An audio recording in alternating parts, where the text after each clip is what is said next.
Hello friends, welcome back my YouTube channel. तो आप लोग कैसे हैं? आई होप सब लोग स्वस्थ होंगे, मस्त होंगे, अपने कामों में व्यस्त होंगे जैसे मैं अपने कामों में व्यस्त रहती हूँ। तो फिर सुबह का समय हो चुका है, सुबह के सारे काम मेरे डन हो चुके और मैं आ गई किचन में चाय बनाने के लिए। तो मैं यहाँ पे चाय बना रही हूँ अपने लिए, मम्मी लिए। और इधर नमक ख़त्म हो गया था डिब्बे में, तो डिब्बा मैं धो के रख दी थी। तो फिर वो डिब्बा सूख गया है तो मैं उसमें अब नमक भर लूँगी।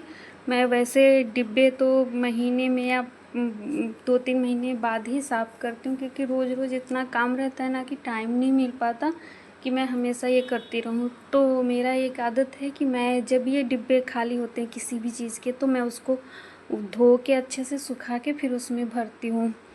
तो उस तरीके से मैंने कर लिया, डब्बा में नमक भर के रख दिया। इधर मैंने मम्मी के लिए पानी गरम करके ले ली और बिस्किट वगैरह जो देना है मम्मी को मैं वो ले जाके दे दी। और मम्मी वहाँ पानी पी रहे हैं, तब तक मैं भी यहाँ काम कर लेती हूँ, मतलब चाय छान लेती हूँ और मम्मी को दे दूँगी। फिर मैं भी बैठ के पीऊँगी। तो मैं बैठ के पीती हूँ फ़ैन ऑन करके मुझे बहुत सुकून मिलता है। मैं फ़ैन ऑन करके ही, मतलब पता नहीं क्यों मेरी आदत है कि चाहे गर्मी ना रहे तो भी मैं फ़ैन ऑन करके ही बैठूँगी बिंदास। मुझे सुकून से चाय पीना अच्छा लगता है।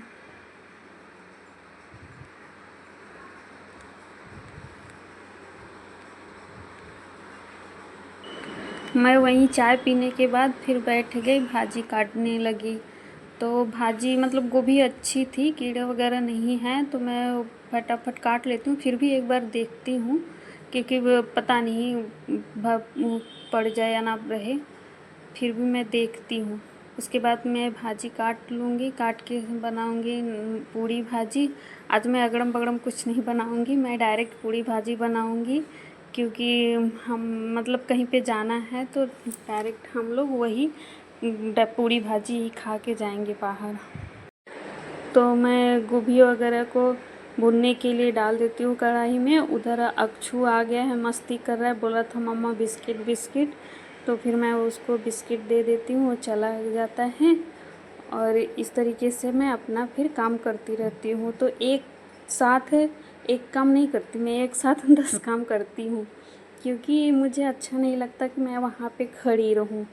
तो सब लोग की आदत होती है कि कोई लोग पूरा सामान एक साथ इकट्ठा करके, मतलब भाजी मसाला सब रेडी करके तब बनाना स्टार्ट करते हैं। मैं गोभी रख देती हूँ उधर कढ़ाई में भूनने के लिए, तो मैं गोभी को ना ढक के भूनती हूँ, बीच बीच में चलाती रहती हूँ, क्योंकि वो ऐसे इस तरीके से जल्दी पक जाता है और भुना भी जाता है। तो मेरा पकने में भी फिर टाइम नहीं लगता, फटाफट मेरी सब्ज़ी रेडी हो जाती है।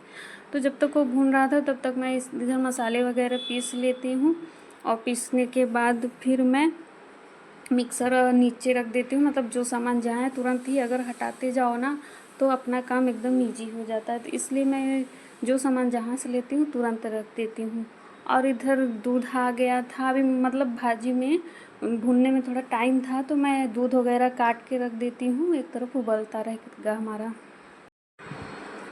तो दूध को रख दिया और इधर लगभग मेरी भाजी भून के हो ही गया है शायद। तो फिर मैं ये सीजर वगैरह सब टांग देती हूँ पोंछ के, नहीं तो दूध लगा रहेगा, इसे टांग दूँगी तो उसमें जंग पकड़ लेता है। और ये स्लैब वहाँ से तो हमेशा ही गंदे होते रहते हैं, मतलब इनको हमेशा क्लीन करना ही होता है। और पता नहीं मेरी आदत भी है कि एक भी अगर कचरा मिला ना तो मैं काम नहीं कर पाऊँगी, इसलिए मैं सब चीज़ क्लीन रखती हूँ। लेकिन हाँ, आप लोग को लग रहा होगा उधर डिब्बा वगैरह मैं क्यों रखी हूँ, तो उसका भी एक बहुत बड़ा रीज़न है, बताती हूँ। क्योंकि मैं वीडियो शूट करती हूँ ना, तो मैं वो स्टैंड वगैरह से नहीं करती, मैं ये इन डिब्बों का सहारा लेती हूँ, कभी इधर कभी उधर। क्योंकि अगर मैं स्टैंड लगा दूँगी तो भाजी की जगह मेरा मोबाइल ही कढ़ाई में चला जाएगा, इसलिए मैं स्टैंड नहीं रखती किचन में। मैं इधर उधर डिब्बे ही रखती हूँ, उन्हीं का सहारा लेती हूँ, तो उसी पे मोबाइल रख के मैं अपना वीडियो शूट करती हूँ। और इधर मैं कढ़ाई में तेल डाल दी, जब तक हो रहा था मैं प्याज काट ली, टमाटर वगैरह, मतलब सब कर लेती हूँ। और इधर दूध वहाँ से ऊपर आ गए, अगर इनको देखते रहो तो ये ऊपर नहीं आएंगे, लेकिन थोड़ी सी भी नज़र हटी कि ये ऊपर आ जाते हैं, उछल कूद मचाने लगते हैं। तो ऐसा किसके किसके साथ होता है कमेंट में बताइएगा ज़रूर, क्योंकि मेरे साथ तो आए दिन होता रहता है। थोड़ी सी भी नज़र हटी दूध बाहर आ जाएंगे, गिर जाएंगे, तो फिर अपने को मेहनत पड़ जाती है। और इधर फिर मैं किचन वगैरह स्लैब साफ़ करके फिर रख देती हूँ। इधर मेरा भाजी लगभग हो ही चला है, ज़्यादा नहीं पकाना था क्योंकि ऑलरेडी मसाले भाजी सब पके हुए थे। और दिन भर जब मैं स्लैब पोंछती हूँ तो ये फटका महाशय ये तो गंदे होते ही हैं, तो ये मुझे लग रहा है कि जितना हम लोग नहीं नहाते हैं, मतलब इनको सबसे ज़्यादा नहलाया जाता है। तो ये आप लोग समझ रहे हो कि फटका यहाँ मुंबई में ना, ये जो कपड़े पोंछने वाले होते हैं तो इनको फटका ही बोला जाता है। तो मेरी भी आदत हो गई, तो मैं भी ऐसे ही बोलती हूँ। तो फिर भाजी होने चला तो मैं उसको उतारने के बाद, भाजी मतलब निकालने के बाद, उसमें मैं हरा धनिया डालूँगी। तो उसके लिए मैं हरा धनिया कट कर रही हूँ, क्योंकि मुझे हरा धनिया बहुत पसंद है। किसी भी चीज़ में कुछ मसाला पड़े ना पड़े, वो हरा धनिया पड़ जाए तो उसमें जान आ जाती है, और उसका स्मेल जो है ना मुझे बहुत अच्छा लगता है। इसलिए मैं हर भाजी में मतलब कुछ भाजियाँ ऐसी जिसमें नहीं पड़ती, लेकिन मैं सभी भाजियों में डालती है। देखिए मेरे सब्ज़ी का कलर कितना खिल के आया है। जितना ही सब्ज़ी का अच्छा कलर है ना, उतना ही अच्छा टेस्ट था। सब लोग तारीफ़ कर रहे थे कि बहुत अच्छी सब्ज़ी बनी है। और फिर मैं वैसा दोबारा बनाने की कोशिश की ना 2-3 बार, लेकिन बना ही नहीं, पता नहीं क्यों। कभी कभी ऐसा हो जाता है कि कोई भी भाजी एक बार बनाओ ना तो अलग, सबसे अलग हटके मतलब इतना अच्छा बन जाता है ना, फिर सेम तरीके से बनाओ लेकिन दोबारा फिर वो ऐसा बन ही नहीं सकता, चाहे कितना भी कोशिश कर लो। तो फिर मैंने ट्राई किया, नहीं बना। तो फिर इधर मेरा वो हो चुका था, सारा काम भाजी वगैरह डन हो चुका था। तो मैं इधर एक तरफ कढ़ाई रख दी तेल गरम होने के लिए, एक तरफ तवा रख दी, क्योंकि पापा को रोटी खाना है, मतलब वो रोटी ही खाते हैं, ऑयली चीज़ ज़्यादा नहीं खाते, और बाकी सब लोगों को पूड़ी खाना है। तो अक्षु आ गया था, रोटी चाहिए रोटी चाहिए, मतलब वो ऐसे ही मूडी है उसका, जब मन करता है रोटी खाएगा या कुछ भी, उसको ऐसे ही बोलता रहता है। तो मैं बोली अभी बाबू गर्म है, मैं बना के ठंडा करके देती हूँ।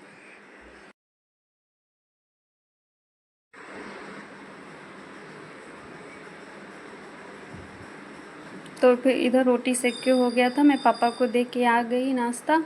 और फिर इधर मैं पूड़ी बेल के रख चुकी थी, तो मैं पूड़ी तल रही हूँ फटाफट, ताकि गरम गरम सबको पूड़ी दे दूँगी, मतलब पूड़ी भाजी दे दूँगी, पूड़ी बस नहीं दूँगी, और दे दूँगी नाश्ते में, सब लोग कर लेंगे। और फिर मैं भी करूँगी। तो ऐसा नहीं है कि मैं, हम लोग खाना लंच डिनर सब साथ में ही करते हैं। बस बात ये है कि गरम गरम पूड़ियाँ ना खाने का अलग ही मज़ा है, तो इसलिए मैं जब तलती रहती हूँ तो सबको दे देती हूँ, और फिर बाद में मैं भी निकाल के गरम खा लेती हूँ।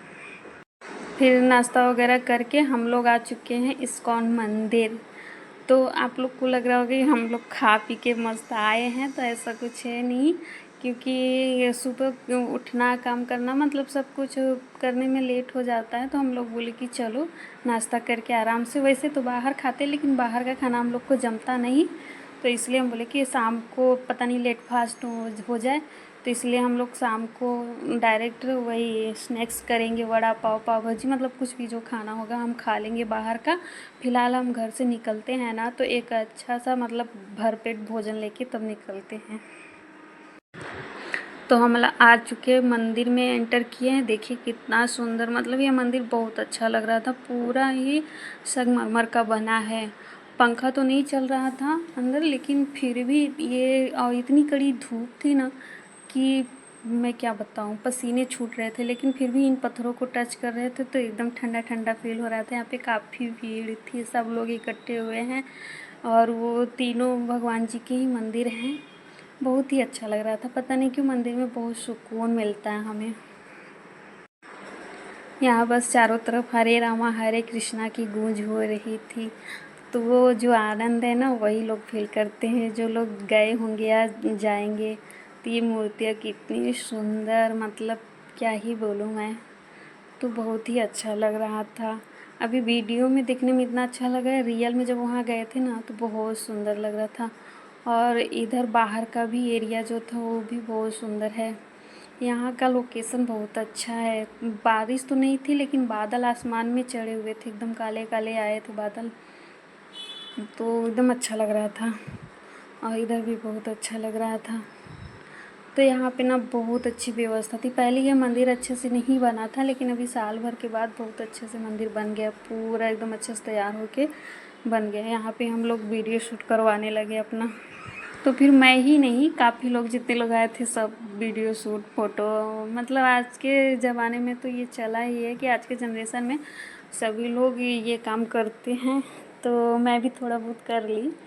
फिर उसके बाद हम लोग अब ये सब करने के बाद यहाँ आ गए शॉपिंग करने के लिए। तो जस्ट उसके नीचे ही उतना बड़ा मंदिर है ना, तो उसके नीचे ही ये शॉपिंग मॉल खुला है। मॉल मतलब मॉल के जैसा है, अब पता नहीं दुकान है या क्या है, लेकिन एकदम मॉल के जैसा है। एकदम लग रहा था एकदम जैसे मॉल ही है, सेम मॉल के जैसा काउंटर, मतलब सामान वगैरह सब कुछ। तो हम लोगों ने भी कुछ शॉपिंग कर ली। उसके बाद हम निकलते हैं घर के लिए। तो मिलते हैं नेक्स्ट व्लॉग में। आप लोग को मेरा व्लॉग कैसा लगा, जैसा भी लगा वो कमेंट करिएगा। तब तक के लिए बाय बाय।